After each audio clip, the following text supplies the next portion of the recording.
नमस्कार प्रिय दर्शकों, उपस्थित हूं मैं आप सभी के बीच में आपके पूरे वर्ष का हल लेकर, यानी वार्षिक राशिफल लेकर। प्रिय दर्शकों, मेष से लेकर धनु राशि पर्यंत प्रत्येक राशि के जातकों के लिए वर्ष 2025 कैसा जाने वाला है, इसकी चर्चा हम पूर्व में कर चुके हैं। आज चर्चा होगी मकर राशि। प्रिय दर्शकों, मकर राशि जो अभी तक शनि के साढ़े साथी से जूझ रही थी, अब उनके लिए खुशी की बात यह है कि 29 मार्च 2025 को जब शनि राशि परिवर्तन करेंगे तो उनकी साढ़े साथी जो अभी तक चल रही थी वो समाप्त हो जाएगी। तो ये एक बहुत राहत की बात है जितने भी मकर राशि के जातक है उनके लिए।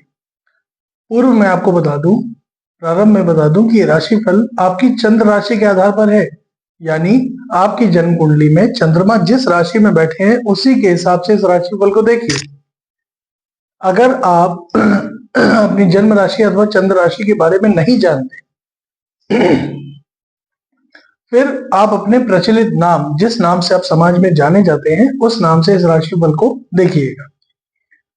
प्रिय दर्शकों, वैसे तो सभी लोग राशिफल अपना चंद्र राशि से ही देखते हैं, लेकिन एक चीज मैं आपको बता दूं कि आप चंद्र राशि से तो राशिफल देखिए, लेकिन साथ ही साथ आपका जो लग्न है, लग्न अर्थात व्यक्तित्व, यानी कि जन्म कुंडली में जो पहला खाना होता है वो लग्न होता है। उसमें जो नंबर लिखा हो, 1 से लेकर 12 तक का अंक लिखा होगा, जो नंबर उसमें लिखा हो उसके आधार पर इस राशिफल को देखिए, फिर दोनों का अनुपात निकालिए, तब सटीक फलादेश आपको मिल पाएगा।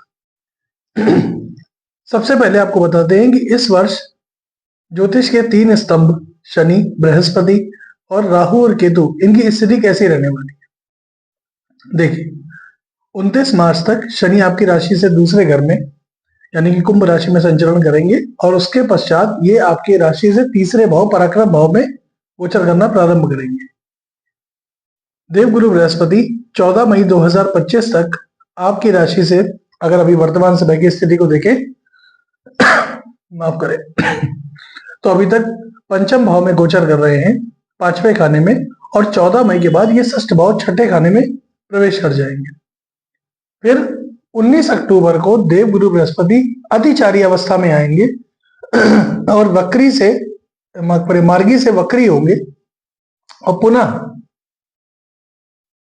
ये चले जाएंगे सप्तम स्थान पे आपकी जन्म कुंडली है। फिर वहां 4 दिसंबर को वक्र अवस्था में ही ये वापस लौटेंगे मिथुन राशि यानी कि षष्ठ भाव। तो ये तो ही देवगुरु बृहस्पति की स्थिति। अब आगे राहु और केतु, अभी तक राहु और केतु क्रमशः आपकी राशि से पराक्रम भाव यानी कि तीसरे भाव और केतु भाग्य भाव में संचरण कर रहे थे। अब यह स्थिति बदलेगी। 18 मई 2025 को जब राहु और केतु अपना राशि परिवर्तन करेंगे तो क्रमशः राहु आपकी जन्म कुंडली में दूसरे खाने में यानी कुंभ राशि में जाएंगे, क्योंकि उल्टा चलते हैं, और केतु जो अभी तक भाग्य भाव में थे अब वो अष्टम भाव 8वें भाव में आ जाएंगे। तो ये तो हो गई ग्रह स्थिति। अब इसका प्रभाव कैसा पड़ेगा और पूरा वर्ष कैसा जाएगा, इस पे चर्चा प्रारंभ करते हैं। देखिए, शनि की राशि परिवर्तन के साथ ही यानी 29 मार्च के बाद आपके पराक्रम और पुरुषार्थ पे जबरदस्त वृद्धि देखने को मिलेगी, क्योंकि लग्नेश आपकी जन्म कुंडली में लग्न यानी कि मकर राशि के जो स्वामी है, राशि के स्वामी ही जब पराक्रम भाव में जाएंगे तो ये जबरदस्त मेहनत और पुरुषार्थ कराएंगे जिसका आपको श्रेष्ठ लाभ प्राप्त होगा। बाकी संभावनाएं इस वर्ष बहुत है, बहुत अच्छी संभावना है, लेकिन आपको सबसे ज्यादा ध्यान रखना है मई के महीने के बाद। किस चीज का ध्यान देना है? किसी बुरी आदत के शिकार ना होने, नशा इत्यादि अगर आप करते हैं, शराब पीते हैं या कुछ और, तो इसके शिकार ना होने। अगर पहले से ये आदतें हैं तो ये आदतें बढ़ सकती हैं, तो यहां आपको ध्यान देना है। वाणी आपकी दूषित हो सकती है, वाणी मतलब उल्टा सीधा बोलना, गाली गलौज करना, ये संभावनाएं बढ़ती हुई दिखाई दे रही है, और इसका आपको कहीं से भी कतई फायदा नहीं होगा, बल्कि जो कार्यक्षेत्र आपका है वो और उसमें भी उतार चढ़ाव आएंगे, उच्च अधिकारियों के साथ आए दिन मतभेद होगा। तो यहाँ आपको सावधानी बरतनी है। बाकी ये वर्ष आपके लिए अच्छा है हर तरीके से, इसका आपको लाभ भी मिलेगा। एक चीज और पूर्व में ही आपको बता दूं कि अगर आप कोई योजना बनाते हैं, कोई भी योजना बना रहे हैं, नौकरी की, व्यापार की, नौकरी में ट्रांसफर की, कुछ भी अपने घर परिवार को लेकर के कोई भी योजना बना रहे हैं, उसको केवल और केवल अपने तक रखिए। क्योंकि अष्टम भाव से केतु गोचर करेंगे। तो अगर आपने अपनी योजनाएं सार्वजनिक करी या पहले से ही ढिंढोरा पीटने की कोशिश करी कि लो इनको बता दे उनको बता दे, तो यकीन जानिए, इस बात को लिख लीजिए कि आपका वो काम कभी होगा ही नहीं, वो लटक जाएगा। तो इसलिए योजनाएं बनाइए, अपने तक रखिए। जब वो योजनाएं फलीभूत हो जाए, जब वो योजनाएं मूर्ति रूप ले लें, उसके बाद आप लोगों को बताइए, उसमें कोई समस्या नहीं। पहले से बताएंगे वो काम होगा ही नहीं। तो यहाँ बहुत ध्यान दीजिएगा। बाकी इस वर्ष को अगर हम 3 चरणों में बांट दें, जनवरी से लेकर के, और पहला चरण अगर हम देते हैं कि जनवरी और अप्रैल तक का, तो इस वर्ष में आपकी नौकरी में तरक्की, करियर में आपकी उन्नति, लाभ, ये सब इसकी संभावना है। यहाँ दिक्कत वाली बात नहीं।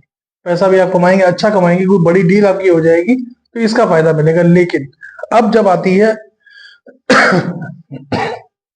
अगस्त से और अप्रैल तक, अगस्त से लेके और अप्रैल से अगस्त तक की चर्चा, तो उस समय पे आपको उच्चाधिकारियों का सहयोग प्राप्त होगा। निर्णय लेने में थोड़ी आपको सावधानी बरतनी, जल्दबाजी में कोई निर्णय नहीं लेना है। पैतृक संपत्ति को लेकर के अगर कोई विवाद था या पैतृक संपत्ति को लेकर के अगर कोई बात चल रही है तो उसमें शांति बनाए रखे। क्रोध में या उत्तेजना में आकर के चीजें खराब ना कर दे। व्यापार आपको बहुत अच्छा चलेगा, अधिकारियों का सहयोग आपको प्राप्त हो रहा है, यहाँ कोई दिक्कत नहीं है। निर्णय आपको सोच समझ के लेने, कोई भी निर्णय आपको जल्दबाजी में आकर के नहीं ले रहा है, वरना समस्या हो जाएगी। इस वर्ष आपको आकस्मिक धन का लाभ निश्चित रूप से प्राप्त होगा। कहीं ना कहीं से कुछ ना कुछ ऐसी व्यवस्था बनेगी, अचानक आपको किसी बड़े धन का लाभ हो, इस चीज की संभावना बन रही है। आर्थिक स्थिति और धन की स्थिति आपकी धीमे धीमे करके बेहतर होती हुई चली जाएगी, इसमें कहीं कोई दिक्कत नहीं। निवेश करिए, धन का निवेश करिए। अभी आगे वीडियो में मैं बताऊंगा कि कौन से ऐसे महीने हैं जिसमें आपको धन का निवेश करना चाहिए। तो निवेश करिए, इससे आपको लाभ होगा, यहाँ आपको फायदा मिलेगा। व्यर्थ के खर्चे और व्यर्थ के वाद विवाद से जितना आप इस वर्ष दूर रहेंगे उतना अच्छा रहेगा। बेवजह खर्चे ना हो, बेवजह वाद विवाद ना हो, इस चीज की संभावनाएं दिख रही है। अब एक चीज और याद रखिए कि अभी जनवरी से लगा करके और मई तक जिनका विवाह नहीं हुआ है, अब स्त्री हो अब पुरुष हो, उनके विवाह के योग बने हैं। प्रयास करिए, आपको निश्चित सफलता मिलेगी। अगर आप प्रेम विवाह के क्षेत्र में जाना चाहते हैं तो अपने पेरेंट्स से बातचीत करिए। मई के महीने तक इस चीज की संभावना प्रबल है, प्रेम विवाह में आपको सफलता मिलती हुई दिखाई देगी।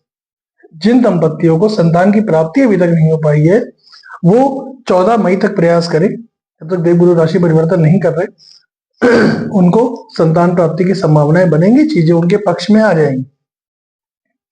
उसके बाद 19 अक्टूबर तक ये योग बाधित रहेंगे मकर राशि के लिए। 19 अक्टूबर के बाद जब देवगुरु बृहस्पति अतिचारी अवस्था में कर्क राशि में प्रवेश करेंगे, वहां से लगे और 4 दिसंबर तक आपके संतान की प्राप्ति होने के और विवाह होने के योग बने रहेंगे। 4 दिसंबर के बाद से फिर आगे आने वाले समय में ये योग बाधित रहेंगे। तो यहाँ पे आप इस चीज का ध्यान रखिएगा, इस पॉइंट को नोट कर लीजिएगा। बाकी जीवन आपका ठीक है, जरा चिंता की बात नहीं है। लेकिन उसके बाद जब देवगुरु बृहस्पति राशि परिवर्तन कर जाएंगे तो प्रेम संबंधों में बेवजह का तनाव ना हो, इस चीज का ध्यान रखिएगा। बाकी हाँ, जो शिक्षार्थी हैं, जो विद्यार्थी हैं, उनके लिए ये वर्ष अच्छा है, बढ़िया है। कंपटीशन की फील्ड के जो विद्यार्थी उनके लिए बहुत अच्छा है। अगर आप उच्च शिक्षा के लिए अपने शहर से दूर या विदेश इत्यादि जाना चाहते हैं तो उनके लिए भी समय अच्छा जाएगा, बढ़िया जाएगा। तो यहाँ आपको ज्यादा चिंता करने की आवश्यकता नहीं है। मेहनत करें, पुरुषार्थ करें। ये नहीं कि एडमिशन हो गया है तो बस मजे काट रहे हैं, नहीं, बिना मेहनत के कुछ नहीं मिलना है इस साल। मेहनत तो करनी पड़ेगी, क्योंकि शनि आ रहे हैं आपके कुंडली में तीसरे घर में मेहनत बहुत कराएंगे, बहुत मेहनत कराएंगे। लेकिन भाग्य का संपूर्ण सहयोग तभी मिलेगा जब आप मेहनत करेंगे।